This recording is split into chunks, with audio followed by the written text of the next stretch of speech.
The world is plagued by the Blight Storm, a vile cycle of destruction ravaging everything in its path. The only safe haven is the smoldering city where the mysterious Scorched Queen reigns. You are one of her viceroys, a pioneer sent into the wilds, tasked with establishing new settlements and acquiring valuable resources for the crown. Your goal is to help rebuild the smoldering city and secure the future of the Queen's subjects.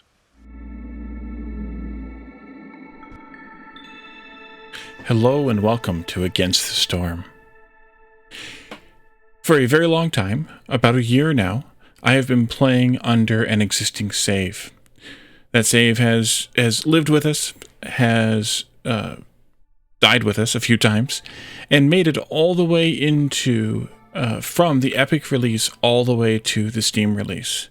But now it's time to start over and welcome all of our friends who have purchased the game now on Steam, or are intending to if they're watching this just slightly ahead of their purchase, and would like to see the game again from the beginning. We are starting on a completely fresh save, as you could tell, because that intro only plays during a brand new save. And we're going to jump into the game. I'm going to try and make this a bit of a tutorial in a Let's Play. But as you're enjoying this, also know that I am releasing somewhat simultaneously on YouTube as well, a dedicated tutorial for each component of the game. So if there's a certain aspect of the game that you would like to know more about, that maybe I don't explain exactly well in a Let's Play, or you just want to go and find that one little thing instead of trying to find where I cover it, where I talk about it here in the Let's Play series, that tutorial series may be for you. Also, if you're struggling through some aspect of the game, that tutorial series may be for you as well. So please check it out. It'll be here on my YouTube channel, starting a day or two after this series starts. A little closer to the Steam release, I think it makes a little bit more sense. But having this series start here on this weekend, leading into the Steam release, I think also makes sense because of my one episode sort of per day release schedule that I can only attain. So what we're going to do here is we're going to start in the game, but we are not going to play the tutorial levels. We're going to skip those. So some of the dialogue here with the with the explanations of how the game works and stuff, we're going to end up skipping, and instead I'm just going to cover that as we go into the game. So let's skip the first tutorial. This, of course, means that we didn't get any experience points, which is fine, because the world resets after the tutorials anyway. But we did unlock a bunch of new buildings, which are all pretty standard, and I'll explain those as we use them in the series. Then we'll continue, and that will jump us straight into the second tutorial. Now, if you're a new player to the game, I insist that you play these tutorials. They are pretty I guess consequential is the word I was trying to say, but I don't know if that's the right word, for how the game works and some of the different mechanics of the game. And it kind of gives you a bit of a controlled start to how the game works.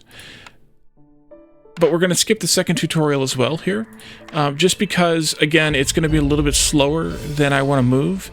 And since I've been playing the game for so long, I don't think that that pace is appropriate for me, for my series.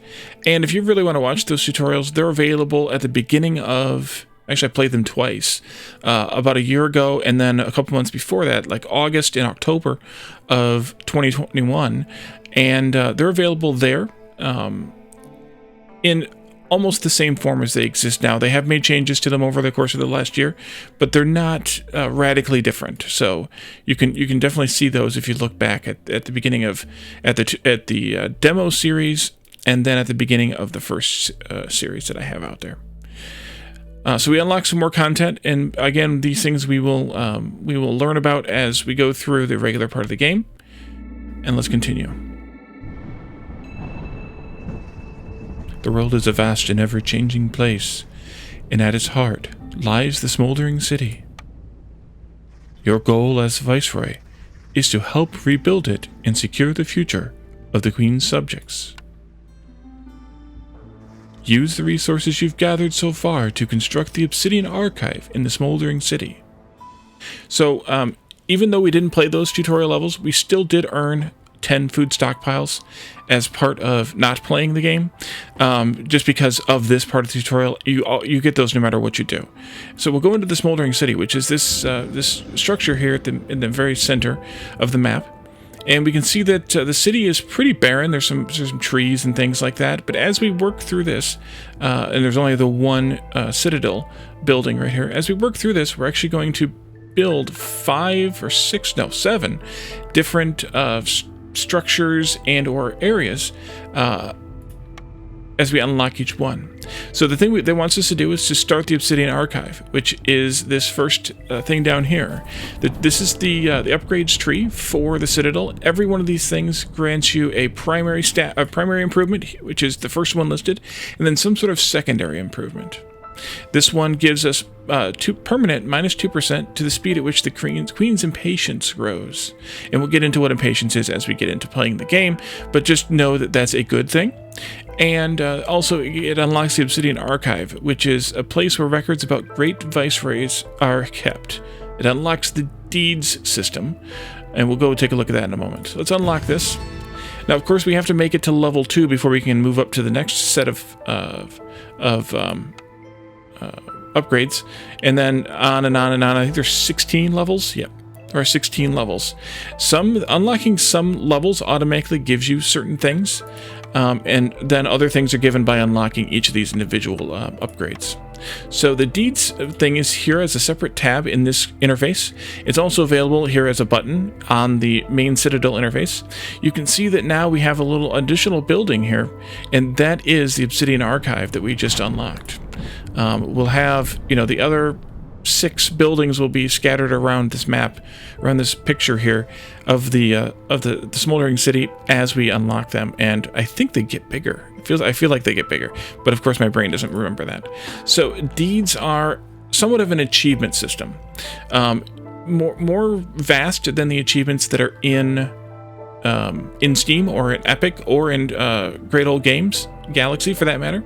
But what these do is these give you some additional experience points working towards those levels in the that are flagged there in the Obsidian or in the upgrades screen, and they give us a bit of some rewards on occasion too.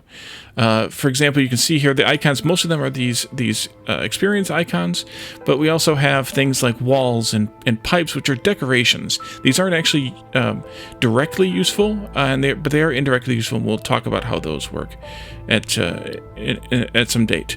So as we get through some of these deeds, and some of them will be so easy to get that they'll just start popping like crazy. But they are. Some of them are a little more difficult. I won't end up getting them all. We'll have to see how many I end up with, but we'll see.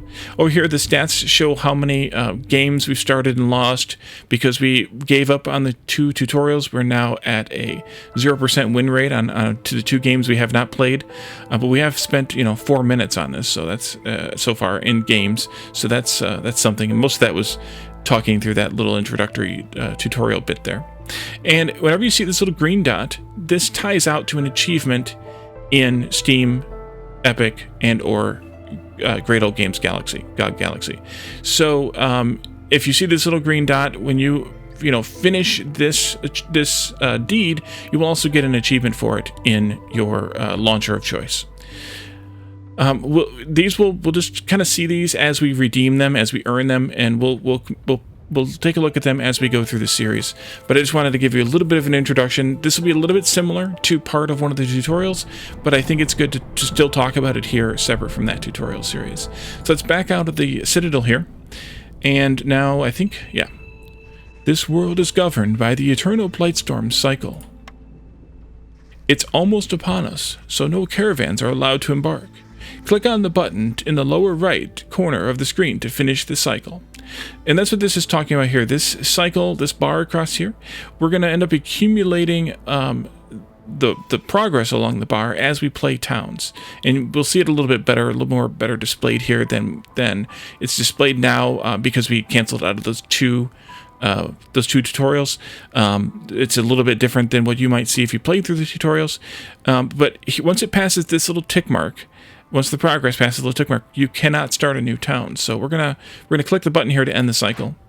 It's gonna give us a report of what we gathered, what we unlocked, and what our level is. Of course, we're still level 1 at the very beginning because we didn't actually succeed in anything because we skipped out of the tutorials.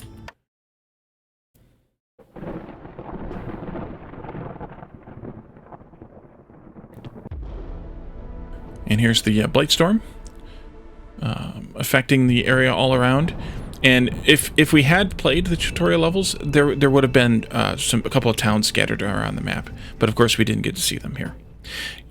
You're almost ready to venture out on your own. Choose any map tile inside your embark range. So we have a vision range, which is everything you can see that's not fogged over, just like in an RTS game or something like that. But we also have an embark range, which is 2 tiles out from the Citadel's mountain in any direction, from the whole volcano. They've made it a little bit simple, even though it takes up this much, and the Citadel looks to be kind of near the front edge of it. But as far as they're concerned, from the mountain, from the volcano, is 2 tiles. There are a few different biomes here, and I will have a tutorial about how all the different biomes work. But I want to kind of start out simply, so we're going to play here in the Royal Woodlands. You can pick any tile that will let you select it, basically. In the game, there's Coral Forest over there, there's some marshlands over here, and there's some Scarlet Orchard over here. We'll talk about some of the different aspects of the biomes as we go. But for right now, we're going to start out with the Royal Woodlands, which is kind of like it's the biome you play the tutorials in, and it's kind of like your default biome. Now, you see this modifier tile here on the map, and you can kind of think of this map, by the way, as kind of a game board in a way. It has a lot of aspects of a board game, in my opinion, in terms of the way that it looks and the way that it works. So you can, in a board game, you can move so many spaces per turn or something like that. So that's kind of what this is giving us here. And you can think of each town you start as a turn in a way, at least on this map. So this tile here is a modifier tile, and it gives us additional something in the town if we start a town on a tile adjacent to it.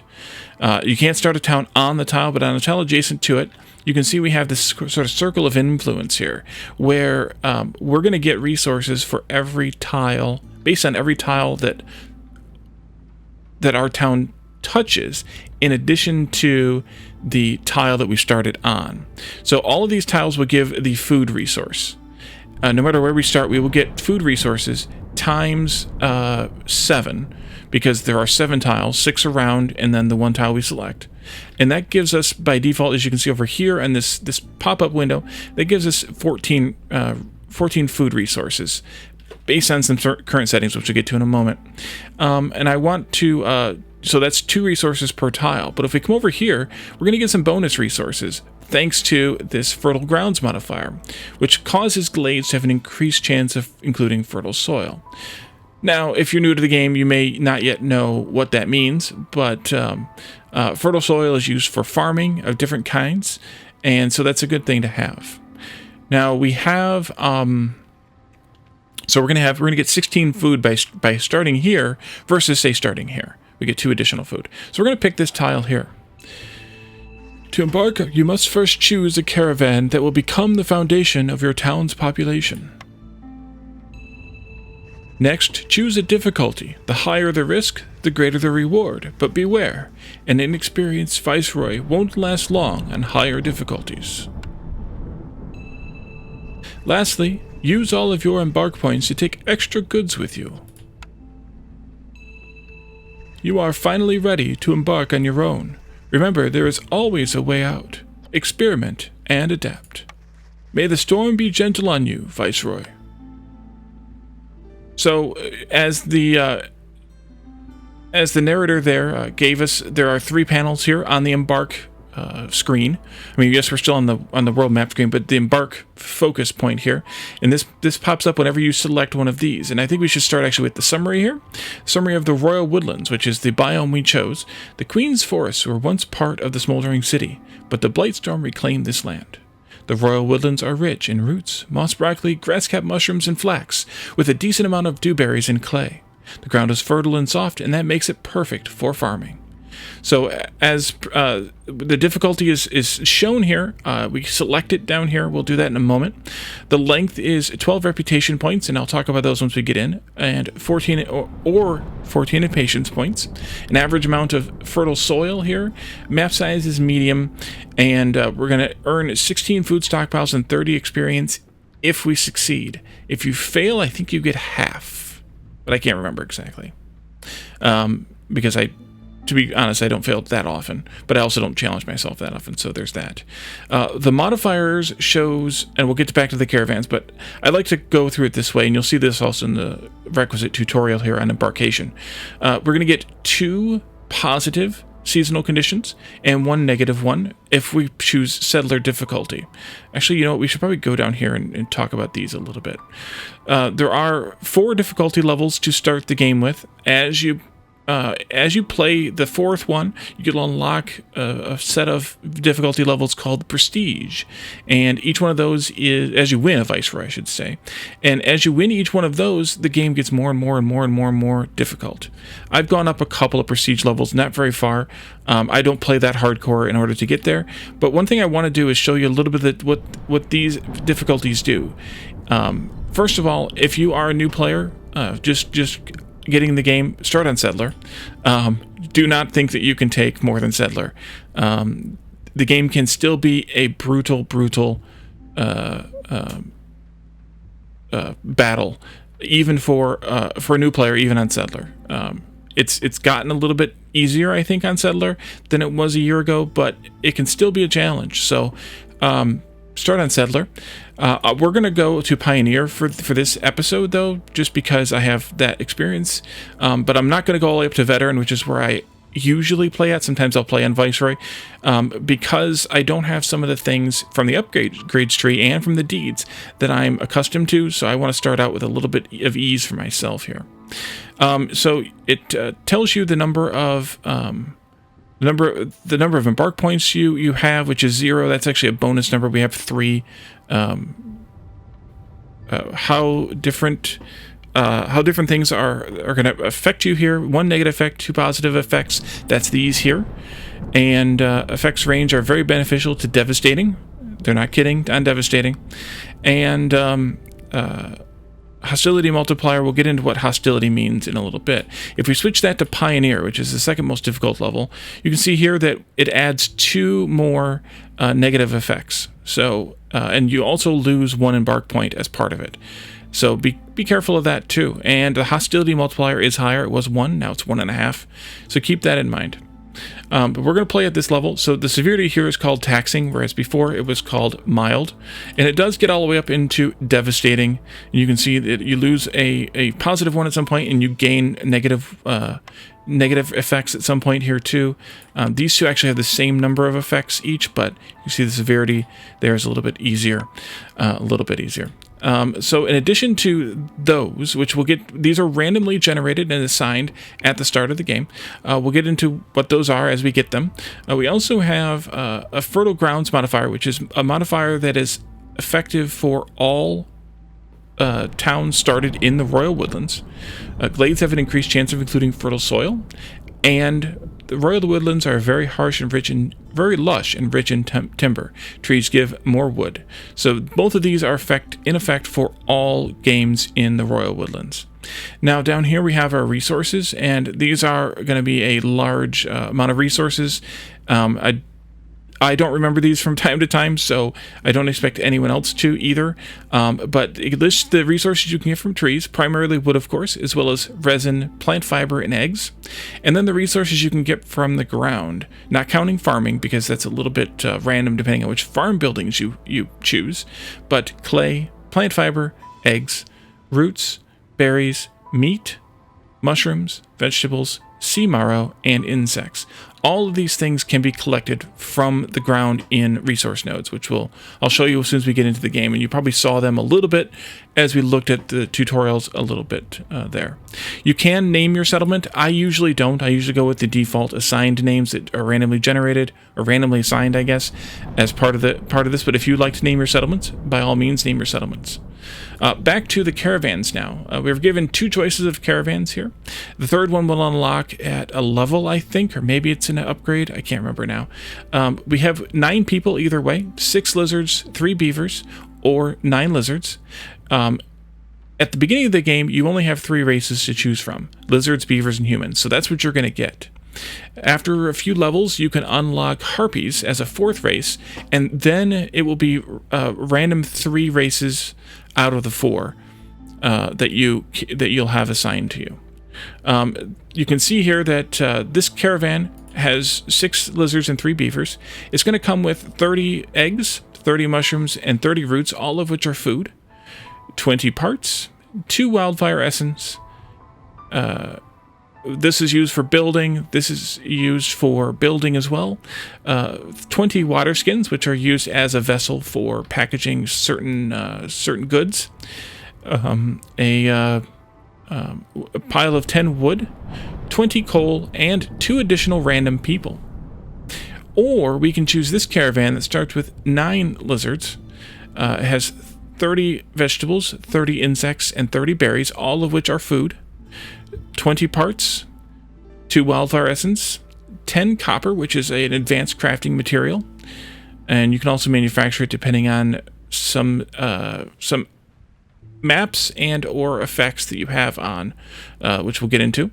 10 wood and 20 coal. So if we kind of line these up to each other, we have 3 stacks of 30 food, 3 stacks of 30 food. All of it is raw, so that's a wash in my opinion. 20 parts and 20 parts, 2 wildfire essence, 2 wildfire essence. Skip for a minute. 10 wood, 10 wood. 20 coal, 20 coal. So really the comparisons we have here for this is 20 water skins and 2 people, or 10 copper. Now the 10 copper is more valuable in terms of money than the water skins, but the 2 people are also extremely valuable. A strong recommendation is to not turn down people. So I'm going to go with this caravan here. And then if we had started out on Settler, we would have 3 embark points to spend. Since we're on Pioneer, we only have 2. So I need to pick between these 3 things which 2 I want to take. They're each worth 1 point, so we have 2 points. We can take 2 of these things. I always like to take extra wood because you need so much wood to start the game, and gathering it takes a few minutes. And then between eggs and roots, it's kind of a wash for me. It's 20 raw food either way. Eggs are used for crafting some things. Roots are used for crafting others. I'll probably go with the eggs, though. I think I feel like the eggs are a little bit more valuable, I guess, in a way, but it's very, very close. So if you have any strong opinions about eggs versus roots, take the one you want. And so with all of that, I think we're ready to embark now. We know where we're going. We know all about it, except for these items here that we will learn in a moment. And I think we're ready to go. So let's embark.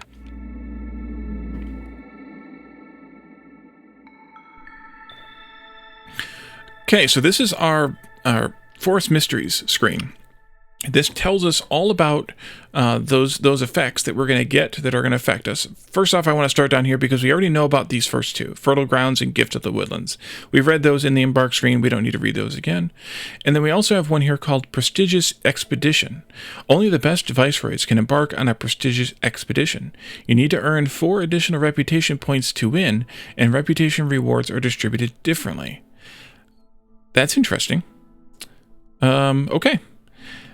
I've never seen that before, but I haven't started at this point in a very long time, so that could be why. We have these Forest Mysteries are the randomly generated ones, the ones that I opted to get extra of because I opted to go from Settler to Pioneer. I almost forgot the name of it. Forest Offerings. So this will tell us a few things about this mystery. The title there, the type of mystery, it's a simple one. It seems some inhabitants of the forest are grateful for your efforts. During Drizzle, which is one of the 3 seasons in the game, every solved or dangerous forbidden glade event will give you 30 random raw food. So this says a lot that if you're a new player you don't know, but we're going to end up getting these glade events that they're referring to, and if we solve one during the season in question, Drizzle, we'll get some bonus resources. That's in my opinion, not enough to force me to only solve them during those, but it's a nice bonus when it happens. This is active only in the one season, Drizzle, and it is active from hostility 0, so from the beginning of the game. The second one we have here is Aurora. It is a conditional forest mystery. The weather in these lands enables you to sometimes peer beyond the veil of clouds. It's also active only in Drizzle, also active from the start of the game, and villagers with this effect have a +1 to resolve, and we'll get into what resolve means. The resolve bonus multiplies every 60 seconds. So we have 11 people, as we know, because we started out with 9 + 2. 0 of our 11 people are affected by this. And since this is a conditional forest mystery, to gain it, we need to fulfill the following needs. 1, services. Now, services are kind of a mid to late game acquisition. Your villagers, your people can sort of spend resources on themselves in a way that's not food and not not food specifically, kind of to relax or to advance themselves. And when they get those services applied to them, not only do they get some additional happiness, some additional resolve, they also can qualify for this. And when they get this, then that's an even more resolve bonus. Now, resolve is like happiness.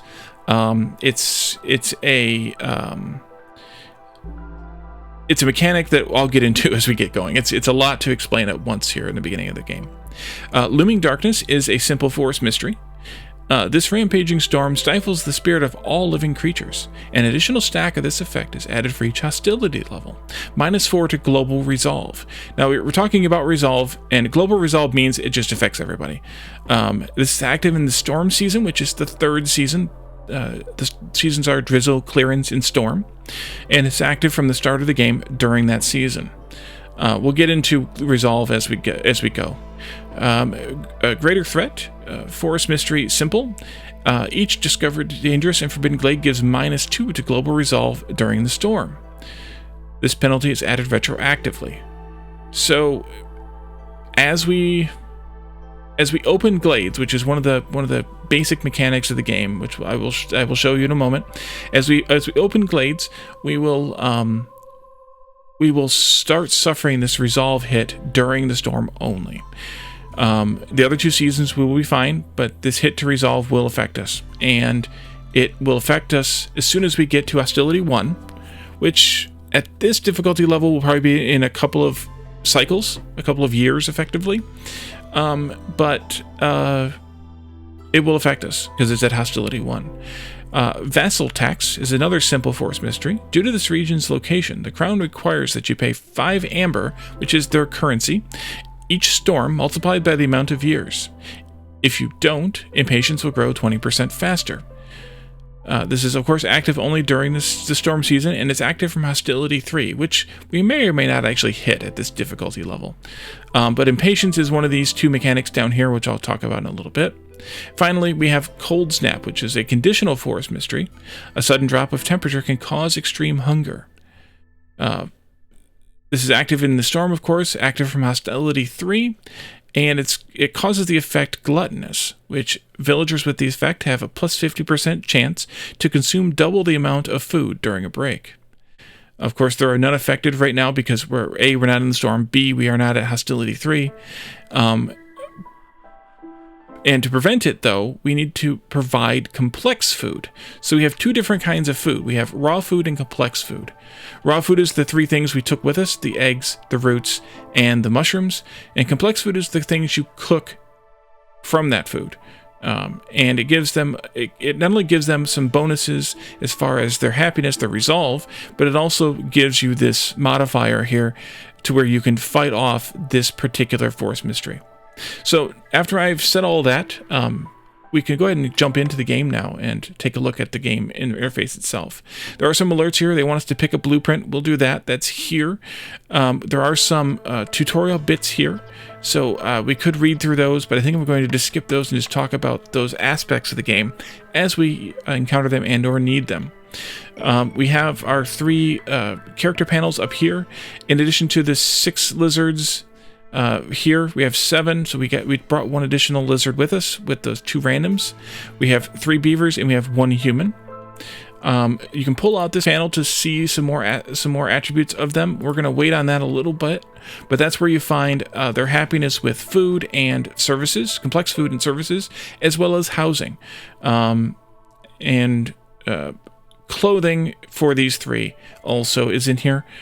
Clothing is coats, basically, the raincoats.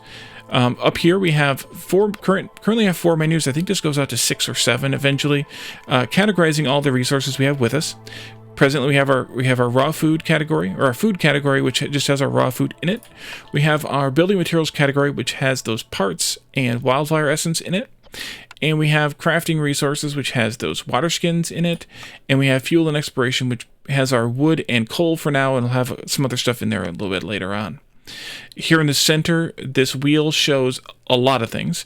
We have the hostility meter, which is this bar that's curved on the outside here, and is also symbolized by this eye and the number next to it, telling us our level. The bar fills up to take us to the next level, and then fills up again to the next level, etc. This shows the current year. The tooltips that keeps popping out there on the bottom is the clock. We spend 4 minutes in drizzle, 4 minutes in clearance, 2 minutes in storm every year, and then the year will progress.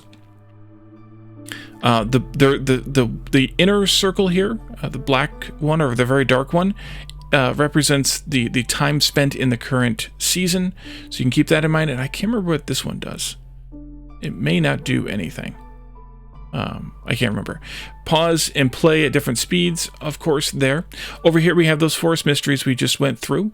They will show bolded like this, bold color and larger size boxes when we are when they're active. So these 2 are active right now, and then this one will become active during storm, and then this one during storm at hostility 1, and these 2 during storm at hostility 3. Up here we have a set of sort of other screens. The menu, of course, recipes panel, which we'll get into in a little while, consumption control, which we have to unlock yet, and trade routes, which we have to also unlock yet. And then down here at the bottom, we have the current in effect effects.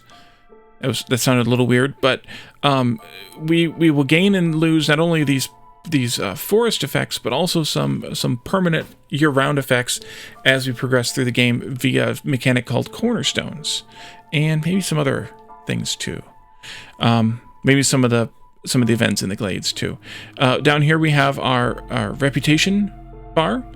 We have to fill up this bar. Each line here represents another point, and then here is the impatience bar, and again each line represents another point. The button here allows us to pick blueprints, which we'll look at in a moment, and then we have our building menus across here like this.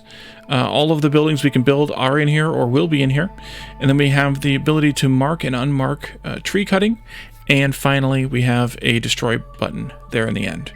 And that's kind of the overview of what we're looking at here. As far as the interface, the UI, and then we have the actual game. And here in the game, we have a storage, our main storage. All storage in the game is magically linked, so if you deposit something in main storage and you have a satellite storage somewhere else, all items are available instantly there as well. They don't have to go to the storage where the item is. They can go to any storage and they'll get any item that's in storage. And then we also have here the Ancient Hearth. And this is what the narrator told us about at the very beginning. The Ancient Hearth is the center of every settlement, and it is also the focal point for the people in the settlement.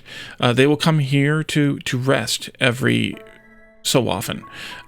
There's also a person, one of your people always, and I'll put that in quotes, air quotes, but always needs to be assigned to working in the hearth.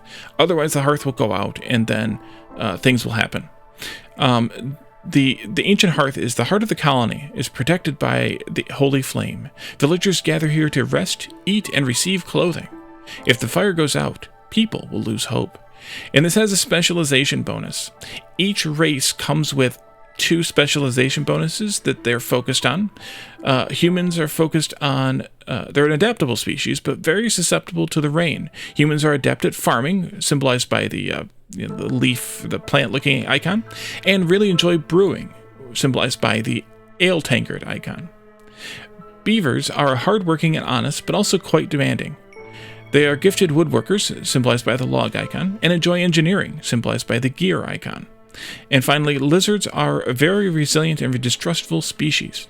They are very good with animals and meat production, symbolized by the haunch of meat icon, and prefer to work in warm environments due to their cold-blooded nature, symbolized by the flame icon. So this is a flame icon.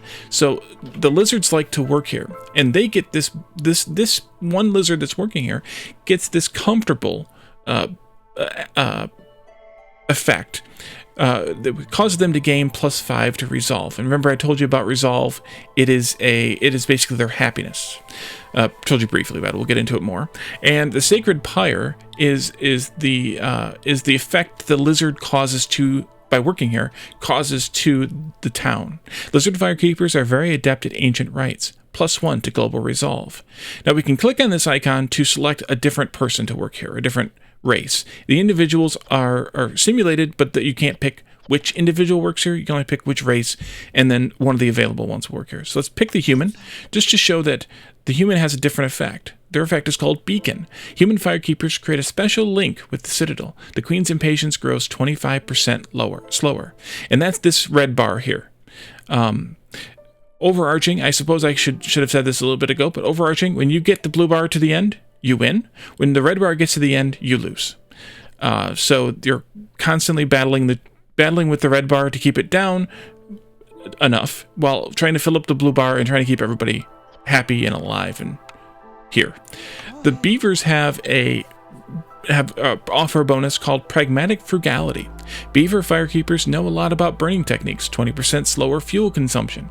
So you can see that there's a benefit to each race, and then the fourth race, the Harpies, have their own benefit as well. There's a benefit to each race working here. By default, if you start your town with lizards, a lizard will seed in here. And I think most people probably keep the lizard as, at least in the early game, keep the lizard as their firekeeper.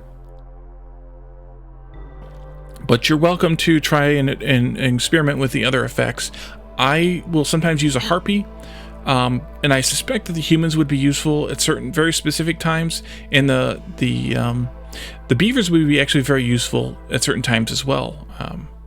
But the lizard is kind of your default one, partially because of this specialization bonus. Now, the fire has to constantly be burning fuel. By default, all fuel types are selected here.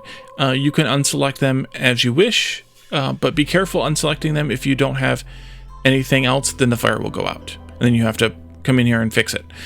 You can also sacrifice goods to help improve one of, I think it's 3 different things in the game. We'll get into that later. I don't want to get into that right now because that's even more confusing than just playing the game. And finally, each hearth is the center of a hub, and you can upgrade the hub by having people living here and having enough decorations placed in this range that you can see, this yellow box, orange box range here, which we'll get into what hubs are a little bit later. So that's a brief introduction to the game. And we have now the rest of the world. We have some eggs here on the ground. These are stormbird nests. They give us eggs plus a 20% chance for meat. They're gathered via a scavenger's camp, and since it's blue, that tells us we have that, and a trapper's camp. Down here we have clay. Clay gives us clay as a resource, plus, and I know these icons, so I'll just tell you. Copper and roots add a smaller chance, and these are gathered via a stonecutter's camp only, but it's highlighted in blue, so we know we have one. And in fact, the stonecutter, the scavenger, and a couple of other camps, as you can see here, all 4 of these are always provided you by default. They're considered essential buildings.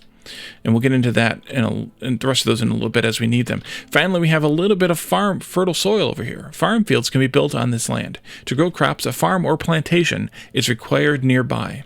Now, we don't have any farm buildings yet. In fact, we can only make the farm fields here via the, food production menu here.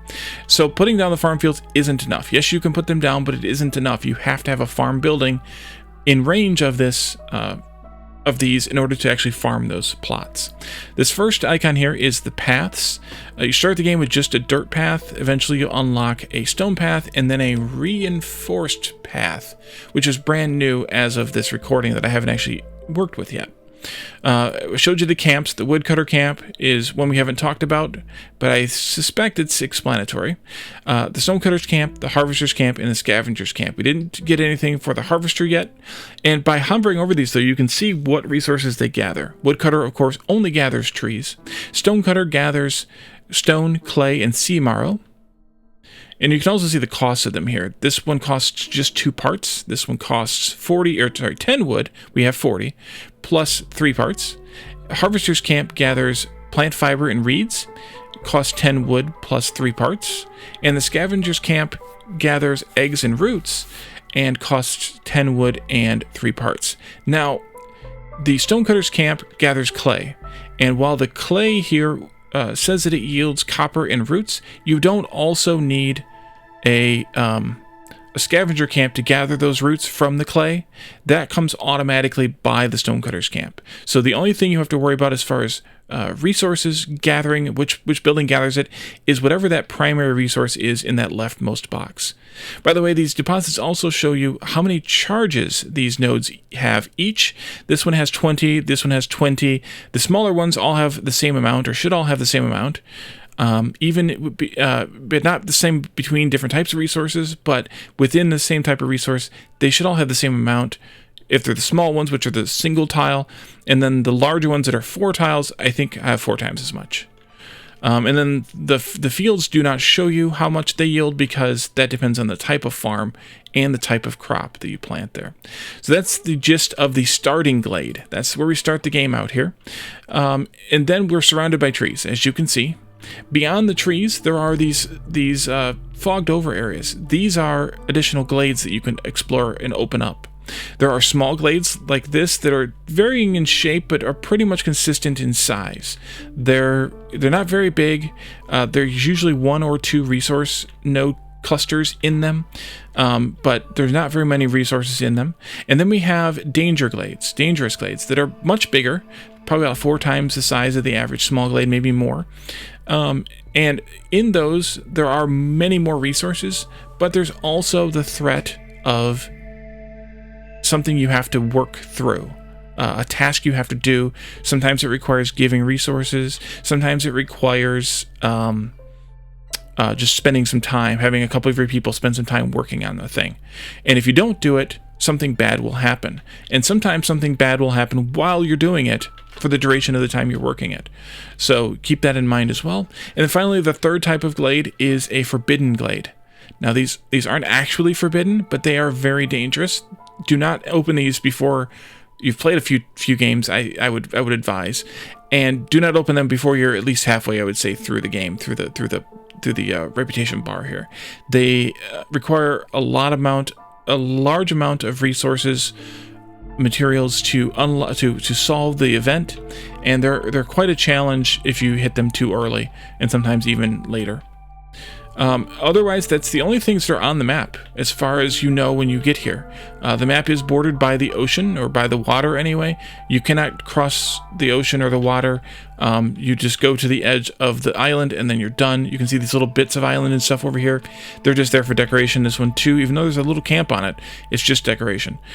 You cannot cross the water. Ooh, there's some dead people. I see dead people. So we're going to go ahead and actually start the game now.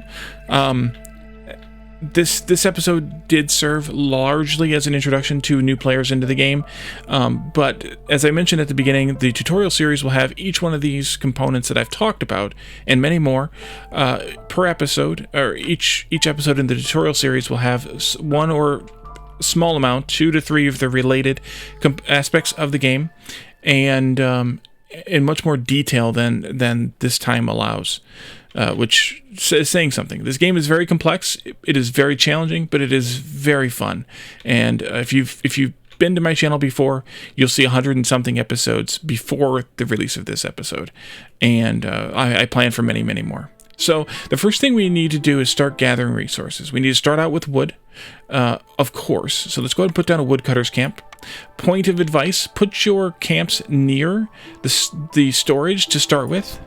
Now, of course, we're starting the game off here with very little space, but even later in the game, put your camps near a storage to build, because camps are movable for free. Everything in this menu is movable for free. There may be an exception due to a map modifier, but you'll know about it when you get that, if you get that. So even though we're going to gather the clay way down here, I want to put this camp way up here to start with. And the same thing with the scavenger for the eggs. I want to put it way up here to start with.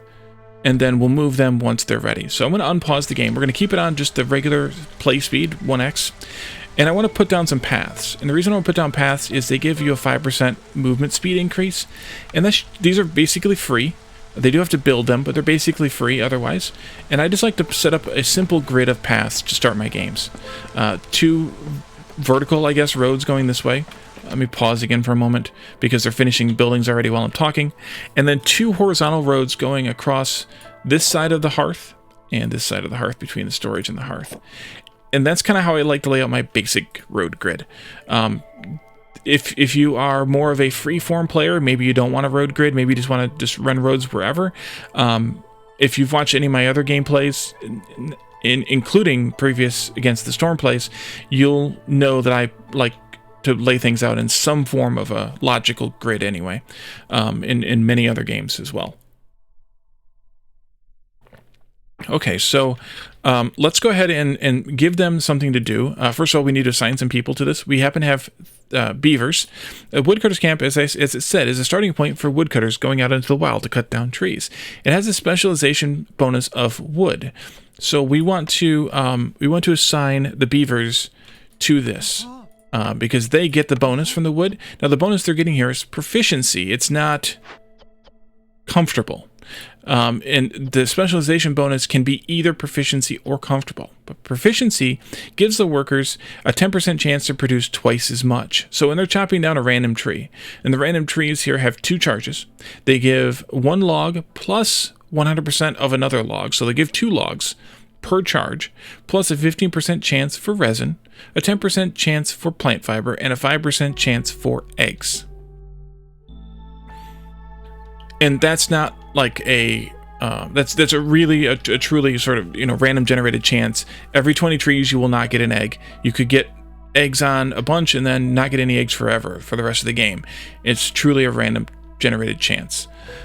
So we're going to assign all 3 beavers to this because wood cutting is such a essential piece of the game. I'd like to at least have 3 people, beavers if possible, assigned to it, especially here at the very beginning. The woodcutter's camp has a storage here of 10 produced goods. This is all goods produced accumulated of any type. So they can only store up to 10. Once they've stored 10, they have to return those goods to the main storage, either the main storage or a satellite storage. And you can force them to empty the storage by clicking this button. Whenever there's stuff in here, the next beaver who's available will come and start emptying it out, and then they'll all help as soon as they're available. Down here, there are these 2 settings. You can set to cut only marked trees, which we're going to mark trees. I'll show you that. Or you can say, okay, the marked trees are just like if you uncheck this, the marked trees are a priority, and then they can cut any other trees they see. I like to control what they cut, so I would like to have that box checked. And in fact, I'll show you a setting in the general options where you can default this checked or unchecked. And also, you can tell them to avoid opening glades. And what that does is that that keeps them from popping into a glade if you want to control when they can see them. So like this one here is kind of a bad example because it's not the right one, but one of the forest mysteries actually says basically if you open glades during the storm, something bad will happen to you, but only if you open them during the storm. This affects you no matter when you open them. So this is a bad example, but so in some games you don't want to open glades during certain seasons at certain times. So you might want to check that in certain cases. Now, if you go into the settings menu, here the options menu rather, and you scroll down a little bit, let's see, it's in control? No. Gameplay. There are a couple of settings here. Cut only marked trees by default. That, by checking that defaults that checkbox to be checked on every newly built woodcutter's camp from that point forward. And avoid opening glades by default also does that as well. For that checkbox. So I have this one checked and that one unchecked. There are a lot of gameplay options here that set things to default or not. It's kind of up to you as to which ones you want to use. I've considered at some point one of the other ones, but I haven't actually used any of the other ones yet. But by all means, if you're interested in one of those options, check it. So that means we need to mark the trees for cutting, and so I want to do that here. And this is just a circular wand here, and you just mouse over the trees to select them for cutting. It'll mark at a minimum 3 trees wide, but oftentimes you'll get a 4th row as you swipe, just because if your hand's slightly shaky, you'll get that. And you can also hold down Shift while using this to narrow it down to a single tree selection size. Single tile selection size. You can also hold down Alt while swiping, and instead of it swiping all the way into a glade, it will stop before you get to the glade. So it kind of simulates this option here, but as you are swiping to select the harvest. So keep those Alt and Shift keys in mind for that. And I'm going to deselect just that 4th row. I like to do 3 rows. 1 row to continue the road, and then 2 rows to be able to keep moving the woodcutter along. So they have a shorter walk between the tree they're cutting and the camp they're working. Now that they've finished the stonecutter's camp as well, we can move that down here. You can rotate with R. Rotation is counterclockwise, which is a little bit counterintuitive to me, but that is what it is. These do not have a camp bonus, so I just need to assign anybody in here. I'm throwing a couple lizards in there to start with, and they'll start gathering that clay automatically, just like the beavers are gathering the trees automatically. This one is done now as well. We'll move that one down here. I'm going to face it with a door toward the nodes, because then it's a shorter trip for them as well. And I'm just going to assign a couple of lizards to this job as well. The rest of everybody is currently building the roads. It takes them just a moment to build those roads. Now, given how much time we spent already on this episode and where we're at, we're going to end this episode here. We didn't really get into much of the gameplay, and we have more things popping up for us to deal with right now. But I want to just end this episode here, and we'll get back into the game and continue the explanations of how things work and what you want to focus on, what you want to ignore, at which times, perhaps some tips and tricks as I go, and we'll get into playing the game, and we'll move faster and faster as we play more and more towns. But for this initial episode in this series, because we are starting fresh, and also because of the Steam release in the coming week, I want to make this series be a Let's Play for beginners as well as some advanced players too. So thank you all for joining me for this introductory episode. The episodes probably won't be this long normally, but I tend to get carried away in this game, so they might be. Some of them may be. If you have concerns about the length of the episodes, by all means let me know in the comments or in the premiere chats.